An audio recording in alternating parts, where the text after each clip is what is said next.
श्रीमद्वाल्मीकीय रामायणे बालकाण्डे 39 सर्ग। अथ तस्या प्रमेयस्य वचनं परिपृच्छतः विश्वामित्रो महातेजा व्याख्यातुमुपचक्रमे।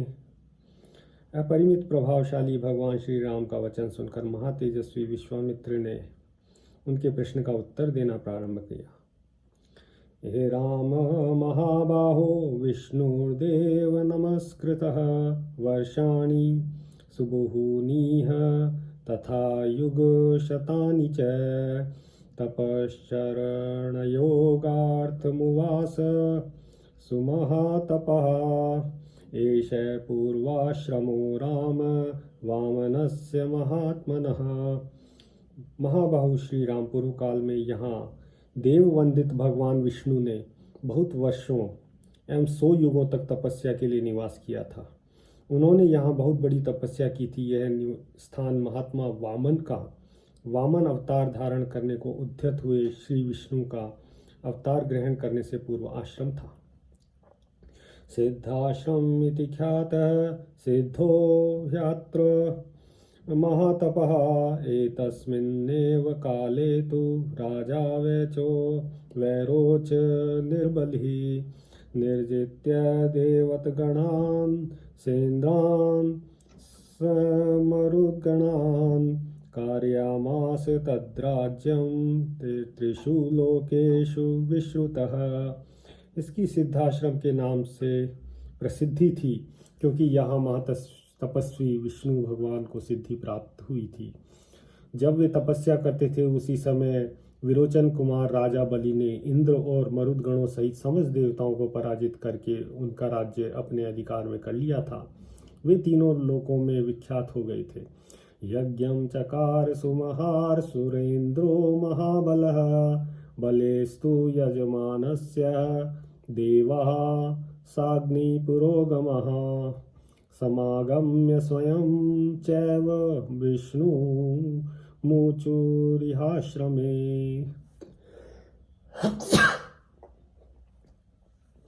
उन महाबली महान असुर राज ने एक यज्ञ का आयोजन किया। उधर बलि यज्ञ में लगे हुए थे, इधर अग्निदेव आदि देवता स्वयं इस आश्रम में पधार कर भगवान विष्णु से बोले, बलिर्वैरोच निर्विष्णु यजते यज्ञमुत्तमम् असमाप्त व्रते तस्मिन् स्वीकार्यं विपद्यताम्। सर्वव्यापी परमेश्वर विरोचन कुमार बलि एक उत्तम यज्ञ का अनुष्ठान कर रहे हैं। उनका वह यज्ञ संबंधी नियम पूर्ण होने से पहले ही हमें अपना कार्य सिद्ध कर लेना चाहिए। ये चैनं विवर्तन्ते याचितार इतस्ततः यच्च यत्र यथावच्च सर्वं तेभ्यः प्रयच्छति। इस समय जो भी याचक इधर उधर से आकर उनके यहाँ याचना के लिए उपस्थित होते हैं, वे गो, भूमि और सुवर्ण आदि संपत्तियों से जिस वस्तु को भी लेना चाहते हैं उनको वे सारी वस्तुएं राजा बलि यथावत रूप से अर्पित करते हैं। स त्वं सुरहितार्थाय माया योगमुपाश्रितः वामनत्वं गतो विष्णु कुरु कल्याणमुत्तमम्। अतः विष्णु भगवान, आप देवताओं के हित के लिए अपनी योग माया का आश्रय लेकर वामन रूप धारण करके उस यज्ञ में जाइए और हमारा उत्तम कल्याण साधन कीजिए। एतस्मिन्नन्तरे राम कश्यपो अग्नि समप्रभः आदित्या सहितो राम दीप्यमान योजसा देवी सहायो भगवान दिव्यं वर्षसहस्त्रकं व्रतं समाप्य वर्धं तुष्टाव मधुसूदनम। श्री राम इसी समय अग्नि के समान तेजस्वी महर्षि कश्यप धर्म पत्नी अदिति के साथ अपने तेज से प्रकाशित होते हुए वहां आए। वे 1 सहस्त्र दिव्य वर्षों तक चालू रहने वाले उस महान व्रत को अदिति देवी के साथ ही समाप्त करके आए थे। उन्होंने वरदायक भगवान मधुसूदन की इस प्रकार स्तुति की। तपोमयं तपोराशिं तपोमूर्तिं तपात्मकं तपसा त्वां सुतप्तेन पश्यामि पुरुषोत्तमम्। भगवान आप तपोमय है, तपस्या की राशि हैं, तप आपका स्वरूप है, आप ज्ञान स्वरूप हैं। मैं भली भांति तपस्या करके उस प्रभाव से आप पुरुषोत्तम भगवान का दर्शन कर रहा हूँ। शरीरे तव पश्यामि जगत् सर्वमिदं प्रभो, त्वमनादिर्निर्देश्य स्त्वामहं शरणं गतः। प्रभु मैं इस सारे जगत को अपने शरीर में स्थित देखता हूँ। आप अनादि हैं, देश काल और वस्तु की सीमा से परे होने के कारण आपका इदमित्थ रूप से निर्देश नहीं किया जा सकता है। मैं आपकी शरण में आया हूँ। तमुवाच हरिः प्रीतः कश्यपं गतकल्मषं, वरं वरय भद्रं ते वरारोऽसि मतो मम। कश्यप जी के सारे पाप धुल गए थे। भगवान श्री हरि ने अत्यंत प्रसन्न होकर उनसे कहा, महर्षि तुम्हारा कल्याण हो, तुम अपनी इच्छा के अनुसार कोई वर मांगो, क्योंकि तुम मेरे विचार से वर पाने योग्य हो। तच्छ्रुत्वा वचनं तस्य मारीचः कश्यपो अब्रवीत्, आदित्या देवतानां च मम चैवानुयाचितं, वरं वरद सुप्रीतो दातुमर्हसि सुव्रत, पुत्रत्वं गच्छ भगवन्नदित्या मम चानघ।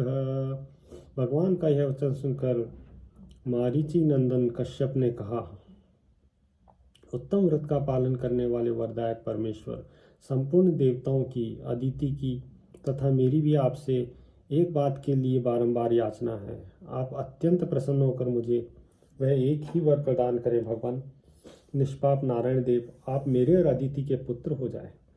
भ्राता भो यवीयांस्त्वं शक्रस्यासुरसूदन, शोकार्तानां तु देवानां सहाय्यं कर्तुमर्हसि। असुरसूदन, आप इंद्र के छोटे भाई हो और शोक से पीड़ित हुए इन देवताओं की सहायता करें। अयं सिद्धाश्रमो नाम प्रसादात्ते भविष्यति, सिद्धे कर्मणि देवेश उत्तिष्ठ भगवन्नितः। देवेश्वर भगवान, आपकी कृपा से यह स्थान सिद्धाश्रम के नाम से विख्यात होगा। अब आपका तपरूप कार्य सिद्ध हो गया है, अतः यहाँ से उठिए। अथ विष्णुर्महातेजा आदित्यां समजायत, वामनं रूपमास्थाय वैरोचनीमुपागमत्।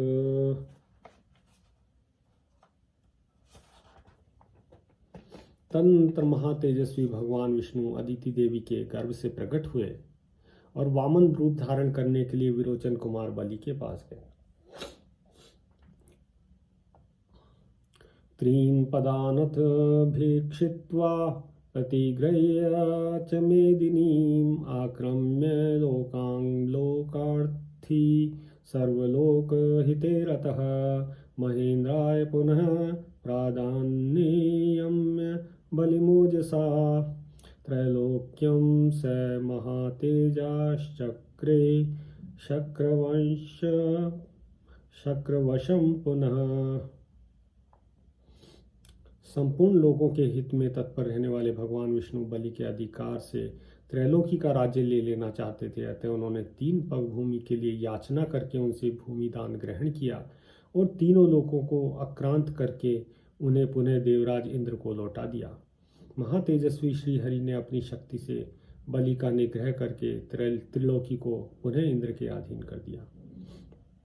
तेनैव पूर्वमाक्रांत आश्रम शमनाशनः, मयापि भक्त्या तस्यैव वामनस्योपभुज्यते। उन्हीं भगवान ने पूर्व काल में यहाँ निवास किया था, इसलिए यह आश्रम सब प्रकार के श्रम का नाश करने वाला है।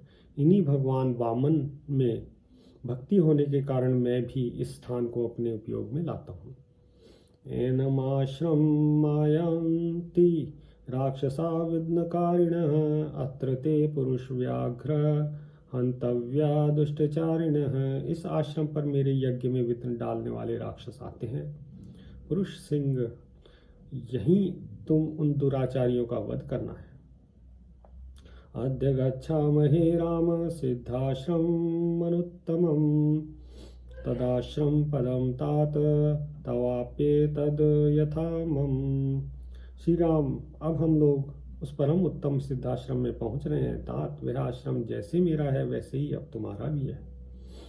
इत्युक्त्वा परम प्रीतो गृह्य रामं सलक्षणं प्रविशन्नाश्रम पदम व्यरोचत महामुनिः शशिव गतनिहार पुनर्व सुसमन्वित। ऐसा कहकर महामुनि बड़े प्रेम से श्री राम व लक्ष्मण के हाथ पकड़ लिए और उन दोनों के साथ आश्रम में प्रवेश किया। इस समय पुनर्वसु नामक दो नक्षत्रों के बीच में स्थित तुषार रहित चंद्रमा की भांति उनकी शोभा हुई। तम दृष्ट्वा मुनयः सर्वे सिद्धाश्रम निवासिनः उत्पत्त्योत्पत्त्य सहसा विश्वामित्रं पूजयन् यथार्हं चक्रिरे पूजां विश्वामित्राय धीमते तथैव राजपुत्राभ्यां कुर्वन्नतिथिक्रियाम्।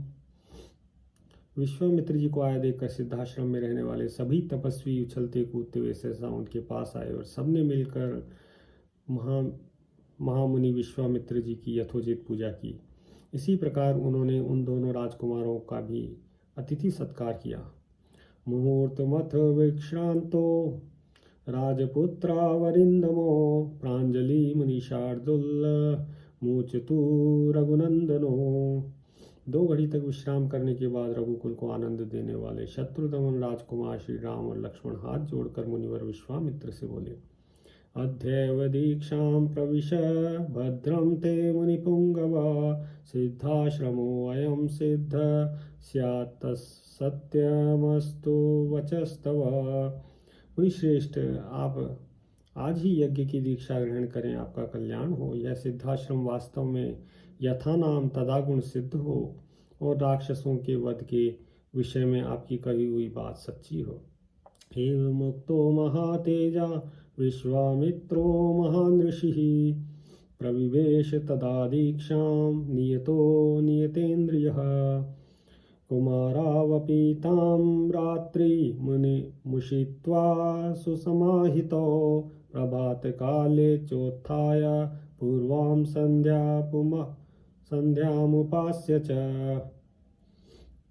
प्रशुचि परं जाप्यं समाप्य नियमेन च हुताग्निहोत्रमासीनं विश्वामित्रं वन्दताम्। ऐसा कहने पर महातेजस्वी महर्षि विश्वामित्र जितेंद्रिय भाव से नियम पूर्वक यज्ञ की दीक्षा में प्रविष्ट हुए। वे दोनों राजकुमार भी सावधानी के साथ रात व्यतीत करके सवेरे उठे और स्नान आदि से शुद्ध हो प्रातःकाल की संध्योपासना तथा नियम पूर्वक सर्वश्रेष्ठ गायत्री मंत्र का जप करने लगे। जब पूरा होने पर उन्होंने अग्निहोत्र करके बैठे हुए विश्वामित्र जी के चरणों में वंदना की। इत्यार्षे श्रीमद् रामायणे वाल्मीकिये आदिकाव्ये बालकांडे 39 सर्ग। सियावर रामचंद्र पद जय शरणम्।